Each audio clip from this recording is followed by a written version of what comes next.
नमस्कार, आप देख रहे हैं चैनल न्यूज। मैं हूं आपके साथ उन्नति भटनागर। बुलेटिन की शुरुआत बड़ी खबर के साथ दिल्ली से आ रही है। आज से दिल्ली विधानसभा सत्र का आगाज 8 जनवरी तक चलेगा। दिल्ली विधानसभा सत्र। विधानसभा सत्र में कई अहम मुद्दों पर चर्चा होगी। सत्र के दौरान विधानसभा में पेश होगी कैग रिपोर्ट। 3 कैग रिपोर्ट पेश होंगी, जहां शीश महल दिल्ली जल बोर्ड घोटाले पर कैग रिपोर्ट संभव, हायर एजुकेशन कार्यप्रणाली अनियमितता पर भी रिपोर्ट संभव, तो प्रदूषण और पर्यावरण पर विशेष चर्चा की जाएगी। तो एलजी विनय कुमार सक्सेना के अभिभाषण से शुरुआत होगी। तो ये बड़ी खबर आपको बता रहे हैं, जहां आज से दिल्ली विधानसभा सत्र का आगाज 8 जनवरी तक चलेगा। दिल्ली विधानसभा सत्र। विधानसभा सत्र में कई अहम मुद्दों पर चर्चा होगी। तो सत्र के दौरान विधानसभा में 3 कैग रिपोर्ट पेश की जाएंगी। शीश महल दिल्ली जल बोर्ड घोटाला पर कैग रिपोर्ट, हायर एजुकेशन कार्यप्रणाली अनियमितता पर भी रिपोर्ट संभव, प्रदूषण और पर्यावरण पर विशेष चर्चा की जाएगी। एलजी विनय कुमार सक्सेना के अभिभाषण से शुरुआत होगी। तो आज से दिल्ली विधानसभा सत्र का आगाज और 8 जनवरी तक देखिए ये सत्र चलने वाला है। इस दौरान कौन कौन से वो बड़े मुद्दे रहते हैं जिस पर चर्चा होती है, देखना होगा।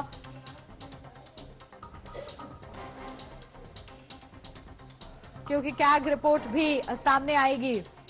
3 मुद्दों को लेकर दिल्ली जल बोर्ड घोटाले को लेकर कैग रिपोर्ट रखी जा सकती है। शीश महल को लेकर CAG report, LG Vinay Kumar Saxena के अभिभाषण से आज के सत्र की शुरुआत होगी। और देखिए सत्र के दौरान दिल्ली से जुड़े हुए कौन से वो मुद्दे आज उठाए जाते हैं, देखना होगा। 8 जनवरी से तक सत्र चलेगा। तो शीश महल दिल्ली जल बोर्ड घोटाले पर कैग रिपोर्ट संभव बताई जा रही है। तो हायर एजुकेशन कार्यप्रणाली अनियमितता पर भी चर्चा, प्रदूषण और पर्यावरण पर विशेष चर्चा की जाएगी।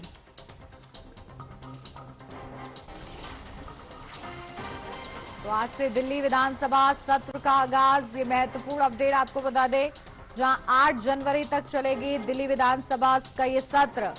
कई अहम मुद्दों पर मंथन होगा। तो सत्र में कई बड़े मुद्दे चर्चा का विषय रहेंगे। शीश महल दिल्ली जल बोर्ड,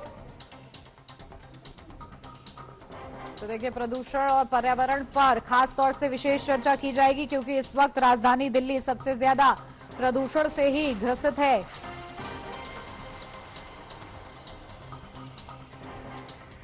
तो 8 जनवरी तक चलेगा दिल्ली विधानसभा सत्र। विधानसभा सत्र में कई अहम मुद्दों पर चर्चा होगी। सत्र के दौरान विधानसभा में पेश होगी 3 कैग रिपोर्ट। शीश महल दिल्ली जल बोर्ड घोटाले पर कैग रिपोर्ट सामने आएगी। तो हायर एजुकेशन कार्यप्रणाली अनियमितता पर भी रिपोर्ट संभव बताई जा रही है। तो देखिए कई बड़े मुद्दे आज सत्र के दौरान, क्योंकि सबसे पहले एलजी अभिभाषण होगा, उसी के साथ शुरुआत हो जाएगी इस सत्र की। इसके बाद प्रदूषण से लेकर कई गंभीर मुद्दों पर चर्चा होगी। सत्र के दौरान कैग रिपोर्ट भी क्योंकि सामने आएगी, तो यकीनन हंगामे के आसार भी रहेंगे। और किस तरीके से दिल्ली सरकार पूर्ववर्ती सरकारों पर हमलावर रहती है, या वर्तमान का विपक्ष क्या कुछ सवाल उठाता है, क्योंकि प्रदूषण देखिए लगातार बढ़ता जा रहा है और ये गंभीर समस्या है। इसको लेकर विपक्ष लगातार दिल्ली की सड़कों पर भी है, तो सवाल भी उठा रहा है। और ऐसे में क्या सरकार की ओर से कदम उठाए जा रहे हैं, इसको लेकर भी आज चर्चा हो सकती है। और देखिए 8 जनवरी तक क्योंकि ये सत्र रहेगा, तो इस सत्र में कई बड़े मुद्दे चर्चा का विषय रहेंगे।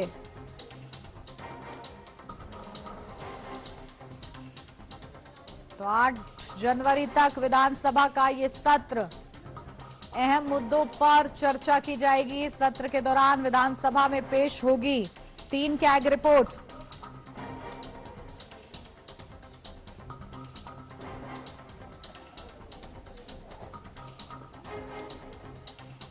तो पर्यावरण संरक्षित कैसे किया जाए, इसको लेकर भी मंथन और एक सार्थक बहस भी हो सकती है। हालांकि हंगामे के आसार लगातार बने हुए हैं, क्योंकि मुद्दा प्रदूषण का उठाया जाएगा सत्र के दौरान।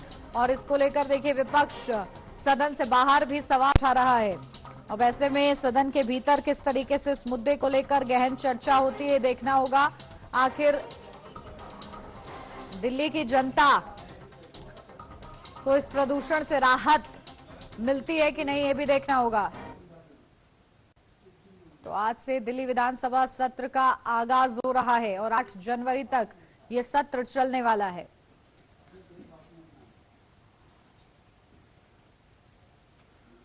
तो कई अहम मुद्दों पर चर्चा इस सत्र के दौरान की जाएगी और देखिए सत्र में कौन से वो मुद्दे जो सीधा जनता से जुड़ाव रखते हैं।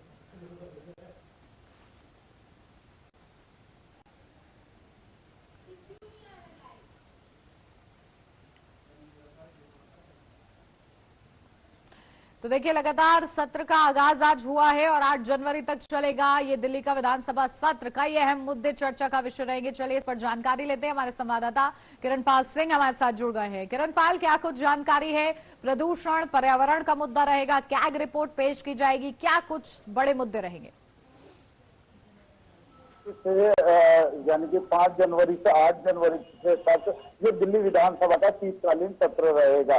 इसकी शुरुआत आज एलजी वीके सक्सेना के अभिभाषण से होगी और इसमें जो सदन के अंदर जो सबकी निगाहें हैं वो कैग रिपोर्ट पर टिकी हुई है, क्योंकि कैग रिपोर्ट में बताया जा रहा है यूनिवर्सिटीज, जल बोर्ड और अरविंद केजरीवाल के आवास यानी सी महल को लेकर गहन चर्चा की जो मौजूदा सरकार है वो मांग कर सकती है। वहीं दूसरी ओर अगर हम मौजूदा विपक्षी दल की यानी कि आम आदमी पार्टी की बात करें तो आम आदमी पार्टी वर्तमान सरकार जो फैसले हैं उन पर सवाल उठाने के लिए, उन्हें घेरने के लिए वो कमर कसे हुए। कल जिस तरीके से बड़े विधायक संजीव झा ने पहले ही पेश कर दिया था कि हम दिल्ली वासियों के लिए बढ़ते वायु प्रदूषण, यमुना की सफाई और दिल्ली के अंदर की साफ सफाई को लेकर विधानसभा में ये चर्चा का विषय रखेंगे और साथ ही वो इस सभी चर्चाओं के माध्यम से जो वर्तमान सरकार है उसे घेरने का भी काम करने वाले हैं। बिल्कुल, और क्योंकि कैग रिपोर्ट भी रखी जाएगी। इससे पहले जब कैग रिपोर्ट का जिक्र हुआ तो बहुत ज्यादा हंगामा हुआ था। शीश महल, जल बोर्ड घोटाला, ये वो बातें हैं जिसको लेकर पहले भी बीजेपी जो है हमलावर रही है और ऐसे में अब तो सरकार है, कैग रिपोर्ट रखी जानी है, तो क्या कुछ होने की संभावना? जी बिल्कुल, इस कैग रिपोर्ट के सामने आने के बाद में जहां एक तरफ मौजूदा सरकार इस पर गहन चर्चा की मांग कर रही है, वहीं जो वर्तमान विपक्षी दल मौजूदा सरकार से दिल्ली के मुद्दों पर बात करना चाहता है। तो इस बीच में इस कैग रिपोर्ट पर काफी हंगामा भरे रहने के आसार दिखाई दे रहे हैं। बताया जा रहा है कि जब एलजी वीके सक्सेना अपना अभिभाषण खत्म करेंगे उसके बाद 30 मिनट के लिए सदन की जो कार्रवाई है उसे स्थगित किया जाएगा।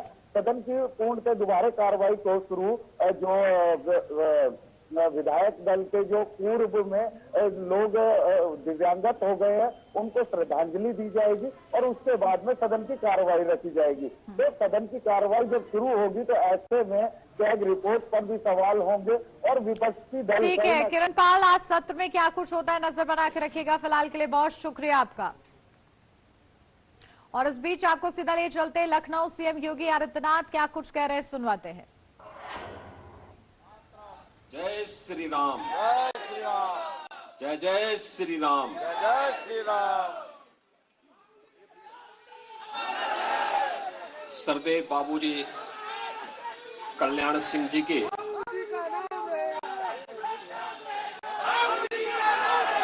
96वीं पावन जयंती कार्यक्रम में आज यहां पर उपस्थित इस पूरे कार्यक्रम के संयोजक पूर्व मंत्री, पूर्व सांसद श्री राजवीर सिंह राजू भैया जी, उत्तर प्रदेश सरकार में मंत्रिमंडल के मेरे सहयोगी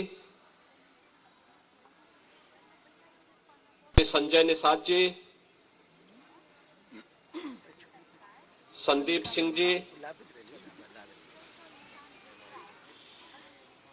भारतीय जनता पार्टी के पूर्व प्रदेश अध्यक्ष चौधरी भूपेंद्र सिंह जी,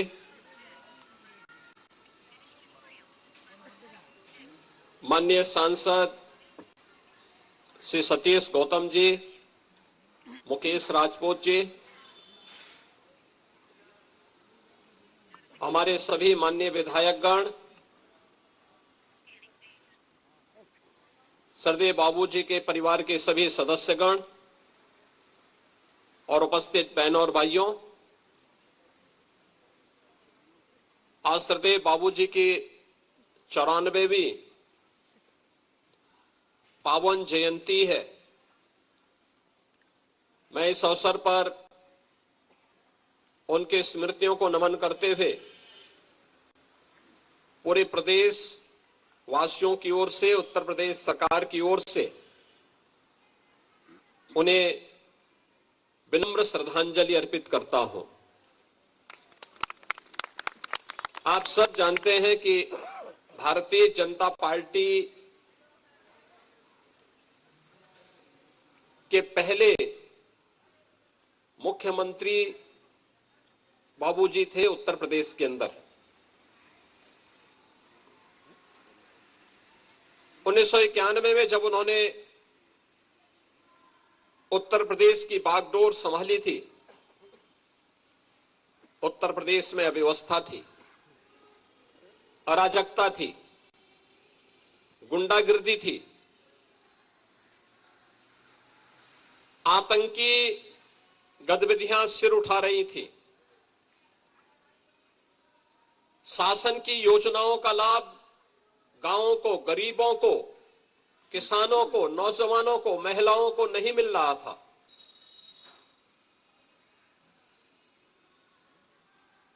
एक और अराजकता थी, कुव्यवस्था थी, और दूसरी ओर 500 वर्षों की गुलामी को दूर करने के लिए छटपटा रहा हिंदू समाज।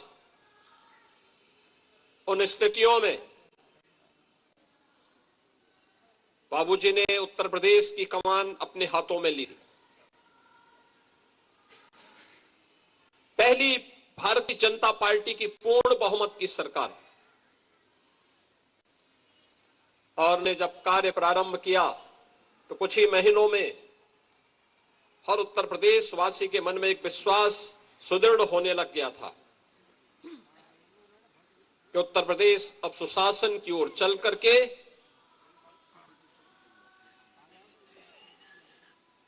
विकास के एक नए सोपान को चूमेगा।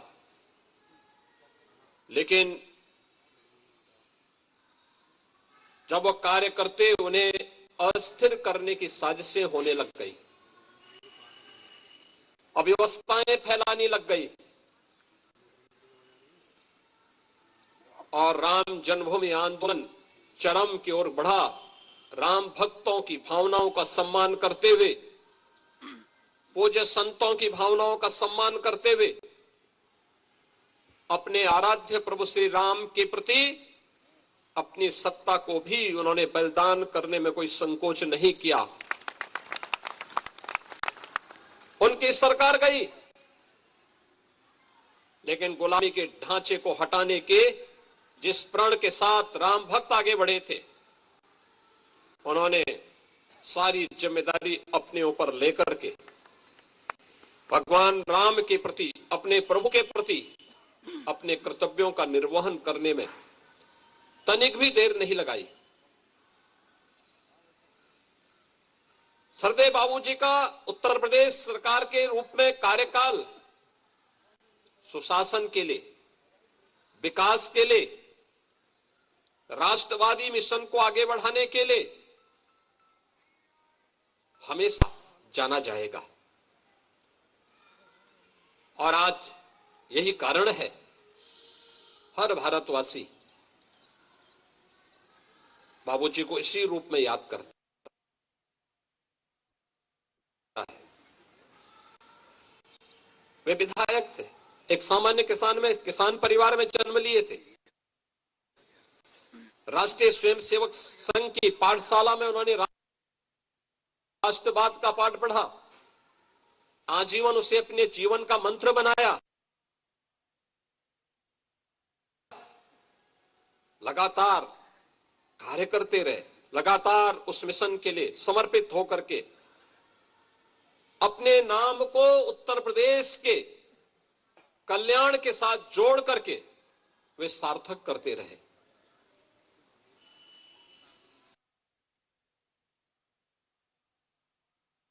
आज वे हमारे बीच नहीं, लेकिन तो देखिए, श्रद्धेय कल्याण सिंह जी को पुष्पांजलि अर्पित करते हुए सीएम योगी आदित्यनाथ को आप देख रहे थे, सुन रहे थे। कई महत्वपूर्ण बातों का जिक्र भी करते हुए वो नजर आए। अब खबरों में बढ़ते आगे। मुजफ्फरनगर जनपद में देर रात पुलिस और बदमाश के बीच मुठभेड़ हुई, जहां थाना सिविल लाइन क्षेत्र के संधावली कट पर चेकिंग के दौरान पुलिस ने एक वांछित बदमाश को मुठभेड़ के बाद गिरफ्तार किया। पुलिस की जवाबी कार्रवाई में 25,000 रुपए का इनामी बदमाश प्रवेश पैर में गोली लगने से घायल हो गया, जिसे जिला अस्पताल में भर्ती कराया गया है। पुलिस के अनुसार बाइक सवार बदमाश ने रुकने के इशारे पर फायरिंग कर भागने की कोशिश की थी। प्रवेश पर लूट, चोरी और चेन स्नैचिंग के कई मुकदमे दर्ज हैं। उसके कब्जे से तमंचा, कारतूस और चोरी की बाइक बरामद हुई है। मामले में आगे की कानूनी कार्रवाई जारी है।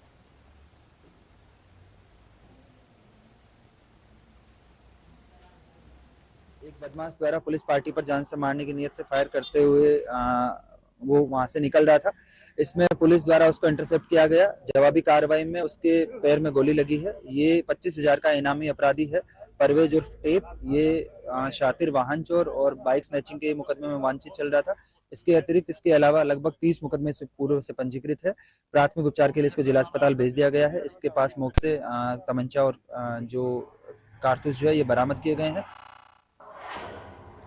हापुड़ में पुलिस की गश्त और चेकिंग के दौरान गौकशी की फिराक में घूम रहे बदमाशों से पुलिस की मुठभेड़ हुई। जवाबी कार्रवाई में पुलिस ने 2 बदमाशों को गोली लगने से घायल अवस्था में गिरफ्तार किया, जबकि 2 अन्य बदमाशों को मौके से दबोच लिया है। कुल 4 गौकशों को पुलिस ने गिरफ्तार किया है। पुलिस के अनुसार कुछ संदिग्ध लोग गौकशी की योजना बना रहे थे। पुलिस को देखते ही बदमाशों ने फायरिंग शुरू कर दी, जिसके बाद पुलिस की जवाबी कार्रवाई में 2 बदमाश घायल हो गए। पूछताछ में बदमाशों ने पहले हुई गौकशी की घटना को अंजाम देने का आरोप स्वीकार किया। गिरफ्तार बदमाशों के कब्जे से एक पशु, अवैध असलाहा, जिंदा और खोखा कारतूस, एक बाइक, एक इको कार और गौकशी के उपकरण बरामद किए गए हैं। घायल बदमाशों को उपचार के लिए अस्पताल भेज दिया गया है। तो देखिए, एनकाउंटर में 2 बदमाश घायल हुए हैं और बड़ी सफलता पुलिस के हाथ लगी है, जहां गौकशी का इन पर आरोप है और गौकशों के बीच मुठभेड़ होती है पुलिस और गौकशों के बीच, जिसके चलते 4 बदमाश पुलिस के हत्थे चढ़ जाते हैं। और एनकाउंटर में बताया जा रहा है कि 2 बदमाश घायल हुए हैं और अन्य 2 बदमाशों को भी गिरफ्तार किया गया है मौके से। तो पुलिस के लिए ये बड़ी सफलता। कुछ संदिग्ध रूप से मोबाइल व मोटरसाइकिल की लाइट दिखाई दी। टीम के द्वारा जब मौके पर जाकर देखा गया तो पाया कि कुछ अभियुक्तों के द्वारा गौकशी करने का प्रयास किया जा रहा है। पुलिस टीम को देखकर उन लोगों ने जान से मारने की नियत से फायरिंग शुरू कर दी। आत्मरक्षार्थ पुलिस के द्वारा जवाबी फायरिंग की गई, जिसमें 2 अभियुक्तों को घायल अवस्था में व 2 अन्य अभियुक्तों को गिरफ्तार किया है। और इसी के साथ इस बुलेटिन में बस इतना ही। खबरों का सिलसिला आगे भी जारी रहेगा। बने रहिए एचएनएन न्यूज के साथ।